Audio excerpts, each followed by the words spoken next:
welcome everybody. I'm Rose Smith from AbsoluteSoulSecrets.com. Thanks so much for joining me today for the Aquarius April 2024 horoscope. Firstly, most importantly, I must apologise. The previous Aquarius video I put up was incorrect and there was a big glaring error. So I'm really sorry about that. I had a big day and I should not rush them all and try to do them in one day because that's insanity. But hey, that's what I did. So that's why it happened. I'll try not to do that again. But let's go to the board now and we're going to start with 2 tarot cards as theme cards for the month, as we normally do. So Aquarius April 2024. This is good. There's a gradual increase in awareness, an ascension in consciousness. I'm seeing a diagonal line. It's a little like it happens organically, naturally. There's not a lot of effort or steps that you have to go through. It's like stepping onto an escalator and you just get carried along. So just go with the flow in April and it won't be too much effort for you. The card that comes out for the first half of the month is this one. Okay. It's the Two of Pentacles. It's all about the money, honey. It's a time to organise your finances, to really know what's going on. The card itself technically doesn't indicate whether it's a positive or negative as far as finances go. However, I always think it leans towards the positive just for the fact that it's green and this means growth. So growth and development around your finances. You may need to reorganize some things, but probably not in a major way. It's just getting on top of things, paying attention. I know I'm one with my paperwork. It just gets put to the side. It's not one of my favorite jobs. And this is saying look after your money, look after your statements, your bank statements and your credit card statements and all of that. Just be right across it and on top of it. The second half of the month, what do I see for you, awesome Aquarius? There's a baby in a swing type of bassinet here. This is a new beginning for you. And we do have a solar eclipse on the 8th indicating new beginnings.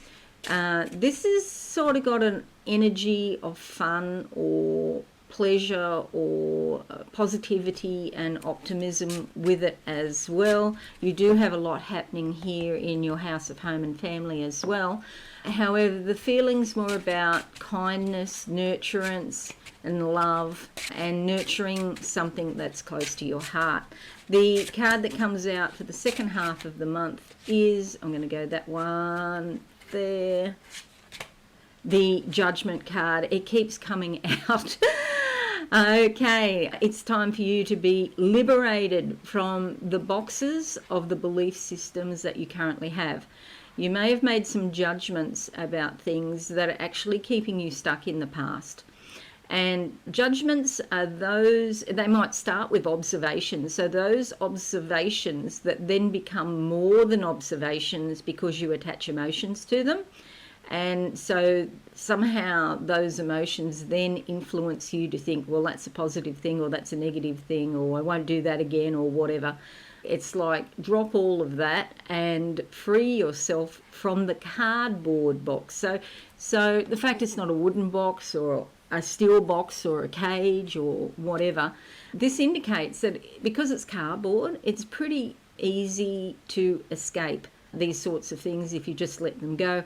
The angels are looking out for you and they're actually calling you. I don't know if you can see that on your device, but they're actually calling you to freedom. See, she's playing that little trumpet there, calling you to freedom and saying, come out of those old ideas and start again afresh. And every day we have the opportunity to start afresh. Let's make this a bit bigger, like that. And bear these 2 cards in mind, because you can, and it may become clearer. All right, and now the first thing to note is that for you, There are no major aspect patterns starting the month, and many star signs don't have an aspect pattern this month to start, so that's one thing you don't have to think about. You do have a lot of planets here in the bottom part of the chart. This is actually the northern part of the chart. It's counterintuitive to what you think. You'd think north would be up there, but it's not, it's here. Just to confuse everybody. And there's a lot going on down here. So there's a lot going on in your personal life, close to home, in your close friends or your family, and in yourself. So part of it, again, money. Look at all the activity here in money, and look at all the conjunctions in your money house and also in your communication house. But certainly the money house, Mars conjunct Saturn. Oh, that shouldn't be there. That's 12 degrees. Sorry, that one's a mistake. So it should be Mars conjunct Saturn and Venus conjuncts Neptune. Venus and Neptune, it's quite a beautiful conjunction, in fact. However, in the money sector, it's problematic because you may be looking at your finances with rose-coloured glasses, so to speak. You may see them as more positive than what they are, or you may see them as you would like to see them. It doesn't mean it's reality. And Venus will influence you to spend lots of money on beautiful items that you don't really need. She loves luxury, so she's going to get you to buy the best brand names or the most beautiful thing or the most beautiful clothes or whatever. So just be careful of that. But still a lot happening here in your money house, a lot happening here in your communications, your local area, your siblings, distant relatives, and a lot happening at home and with your family. So firstly, Mercury is retrograde from the 1st of April to the 25th of April in Aries. And Mercury, now I know that's Taurus there, but there's actually a dashed line. So there's Mercury there in Aries, and it's going backwards. On these dates, you need to allow an extra week for what's called shadow period. There's still some retrograding energy, even if it's before or after the 1st or the 25th of the month. So just bear that in mind. In Aries, you're likely to be quite bold with your statements, and they could be miscommunicated or lead to misunderstandings. So do watch that. It's not ideal for travel either. Here in your third house, this could be local travel, more likely to be local travel around your community. If you catch like public transport in your local area, there could be lots of delays. There could be issues with traffic or something slowing down your local trips. Maybe there's road changes or something like that. I'm also picking up parking. It could be parking issues. So make sure if you have to go anywhere at all that you allow plenty of time during Mercury retrograde. Also, Mercury is associated with transactions and tricksters, so do check your statements, your credit card, debit card, wherever your money is coming from. Check that paperwork, and that's what this card is alluding to, that you need to be on top of everything financially. And you may also hear, with Mercury retrograde, you may also hear from somebody that you haven't heard from. In the third house here, it's possibly a distant family member, or maybe a cousin, or even a sibling that there's been some distance with. That could be emotional distance because you don't communicate that much. Or it could be that they're away, a long way physically away from you as well. Venus is in Aries from the 5th of April, and this is going to bring a lot of beautiful, polite, warm, affectionate energy with the contacts that you do have. You could be associating with beautiful people, beautiful on the inside or beautiful on the outside, in fact. It brings very polite, courteous and harmonious discussions, communications, but do make sure during Mercury retrograde that they're not misunderstood. So an example could be you being especially polite to someone, just naturally polite to them, and they misinterpret thinking, oh, she likes me or something like that. So just just be cautious there with that. The solar eclipse is also in your third house in Aries here, bringing the new beginning. You could meet new people in your local area. You could join a new group, maybe a study group. Study is also associated here with the third house, and so perhaps you want to learn something. It doesn't have to be formalized study. It could be the kind of study you just do off your bat because you're interested in something or you're a bit curious. It's a masculine energy. There's likely to be a lot of physical manifestation with this solar eclipse in Aries. It could happen quite rapidly or boldly, energetically, a lot of energy around it. The sun moves into Taurus on the 19th here in your home and family zone, and pretty soon it will be conjunct Jupiter, which is conjunct Uranus. And so after the 19th, few days after, it will be conjunct Jupiter. That's going to bring a lot of insight into your world. There could be even happiness. You could become very aware of something. You could be feeling more vital around the home. And especially when Venus moves into this area on the 29th, you may decide to do some renovations to beautify your home in some way. You may also be entertaining family and close friends, inviting people over and making like a sanctuary for people, a beautiful, warm sort of environment to entertain people. It will be lovely. The moon is in Scorpio on the 23rd opposite, and this could... bring some sort of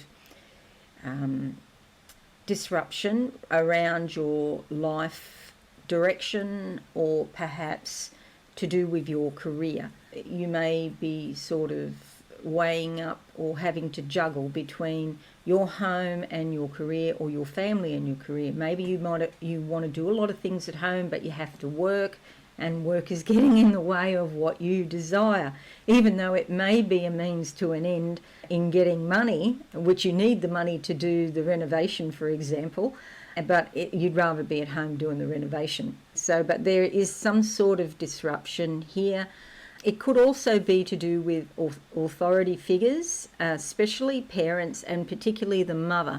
So do be cautious around the 23rd, when there could be some disagreements with authority figures, or some sort of tumultuous energy within you bubbles up and you don't appreciate being told what to do, especially if you're an adult. Hope you're an adult watching, and you don't want other people, so-called authority figures, being the authority on your life. You are the authority on your life. So you could feel these internal rumblings going on.